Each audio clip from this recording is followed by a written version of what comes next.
Welcome to my podcast. I'm the Laughing Philosopher. Life is complicated. You are complicated.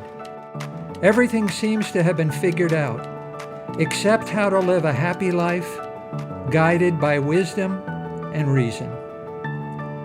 What does it mean to be a good person? What is love?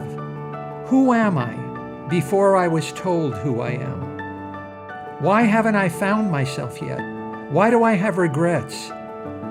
Is this a just world? Almost from the moment of birth, we've been told how to behave, how to fit in, and how to fulfill other people's expectations. We grow to fear that we will lack importance or cease to exist in the lives of others if we think for ourselves and question the rules and roles that we've been told define us. Only when wisdom and reason removes this illusion can we live authentically in the world around us and become our real selves. Episode number 23. Are you suffering successfully? Life has value only because of the expectation that at any moment it might end. We only value good health because of the expectation of sickness and disease. We only value youth because of the expectation of old age. The promise of life explains Christianity's cult of suffering and death. Jesus told his friends, "Take up my cross and follow me. Whoever saves his life will lose it, but whoever loses his life will save it."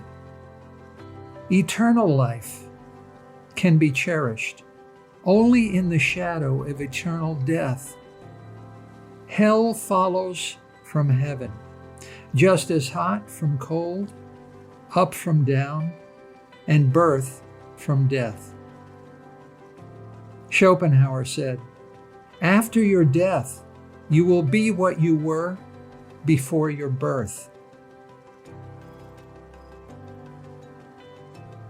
Suicide is illegal. It's a crime because it is the ultimate expression of individuality and personal freedom. Suicide is the chief cornerstone of all human rights. If you don't control your mind and your body, then you control nothing. If you don't own your mind and body, then you own nothing. Your body and mind are absolutely unique.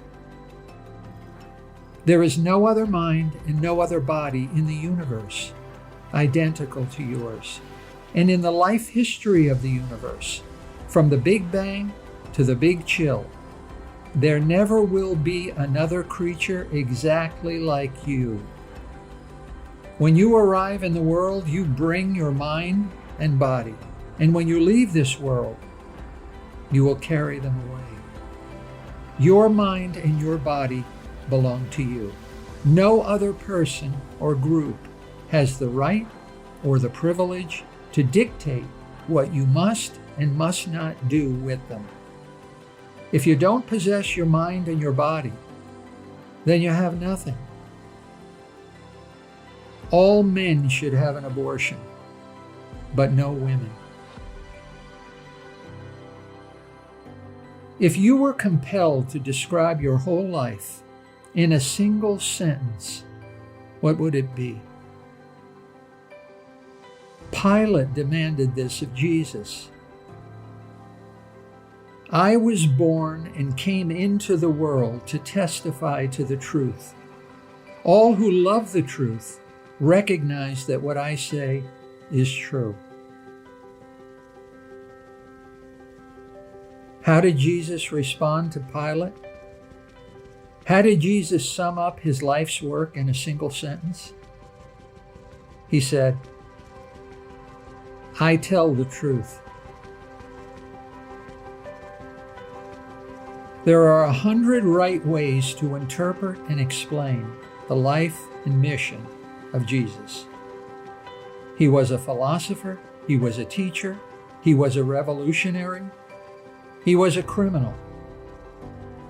But how did Jesus himself see his mission in life?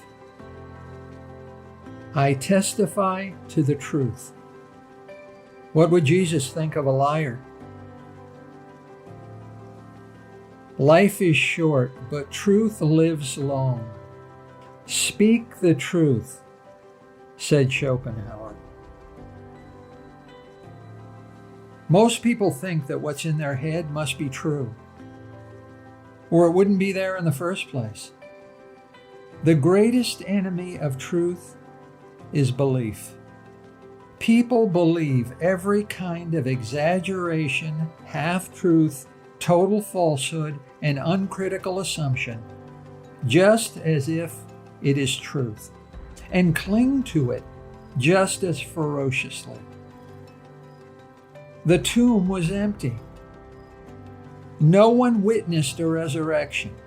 The 4 gospel stories of what happened are replete with disagreements, contradictions, and discrepancies.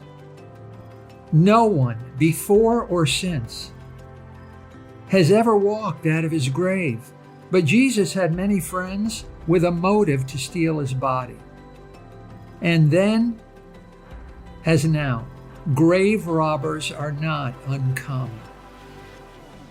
Why then do I believe? Why do you? How did this belief find its way into my head if I'm not sure it's true? We need to believe in something.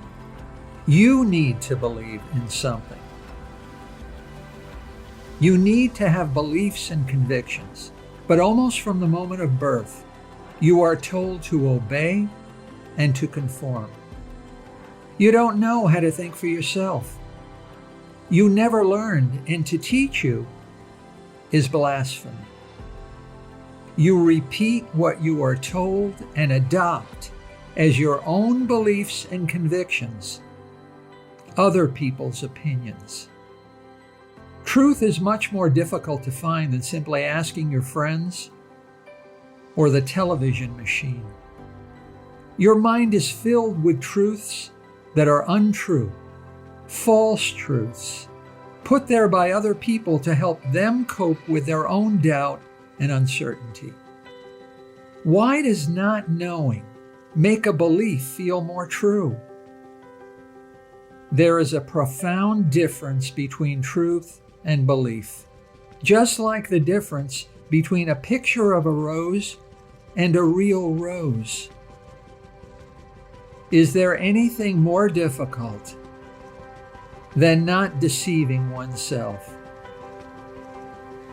Schopenhauer said, "Every rose has a thorn, but there are many a thorn without a rose." It is difficult to think for yourself and dangerous. You will walk alone through fire, but you will walk with the gods, said Bukowski. Most people would rather die than have an original thought. And they do, day after day, by the dozens. It's safe in the crowd with the other rule followers and role players.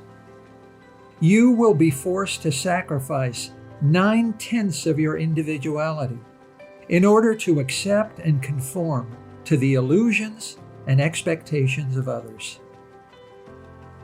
But if you've lost your car keys and you don't know it yet, then the keys are still in your pocket, though they're locked inside your car. And if you've lost your freedom and you don't feel like a prisoner, then you are still free, though you are locked in an iron cage. Your feelings of freedom only indicate the extent to which you are a prisoner of other people's expectations. You feel free because you are a prisoner.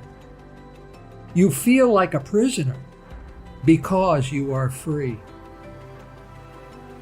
If you feel free, it's because you consume other people's rules and expectations and accept them as your own. You are what you eat. Your mind is your cage. You are your prison. You feel free because you are both prisoner and prison guard. On the other hand, if you feel like a prisoner, it's because your cage is on the outside, independent of you, compelling and coercing you from without rather than from within. Because you feel like a prisoner, you are free. Truth is blind, irrational. Truth is the source in an infinite ocean of freedom. Truth, freedom, and self-knowledge are like three sides of a triangle. Only through solitude are you truly free. If you don't leave the herd, you will never know freedom. Freedom means to always feel alone, but to never feel lonely. Sometimes you have to be your own best friend. If you don't find freedom, you will never know yourself. Self-knowledge means to see yourself with your own eyes, and not just as a reflection in the eyes and in the lives of others. If you don't know yourself, you will never be able to let go of your beliefs and expectations and see the world as it really is. Truth means to see the world, not as you desire and expect it to be, but just as it is. Many are called, but few are chosen, said Jesus. If suffering is not a question, then it is an answer, and we are condemned to choose. Is it better to stop pushing than to roll the stone up a hill, only for it to roll down every time it nears the top? But Sisyphus doesn't stop pushing. He doesn't surrender because he suffers with purpose. He suffers successfully. So we must imagine Sisyphus happy. You don't read a novel just to know the end of the story, or listen to a song just to hear the final notes. The empty space between words and the silence between notes are just as important as the words and notes themselves.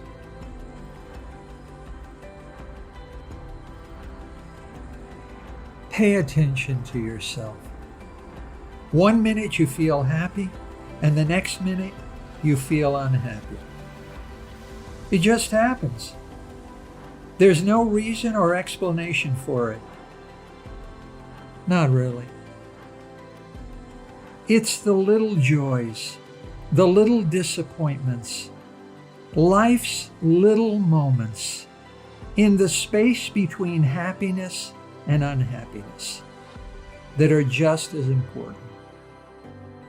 Your suffering is the result of freedom, but your happiness is impossible without it. Suffer successfully.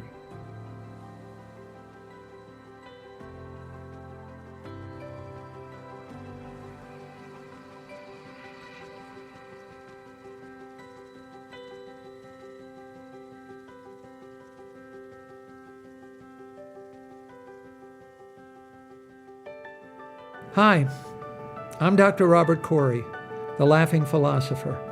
Thanks for listening to my podcast. I've devoted my professional life to the intersection of sociology and philosophy, where the contemporary problems of life meet the ideas and convictions of the greatest human minds. Join me by subscribing to The Laughing Philosopher as we use reason and wisdom to explore big answers to the most important of all big questions: how to live.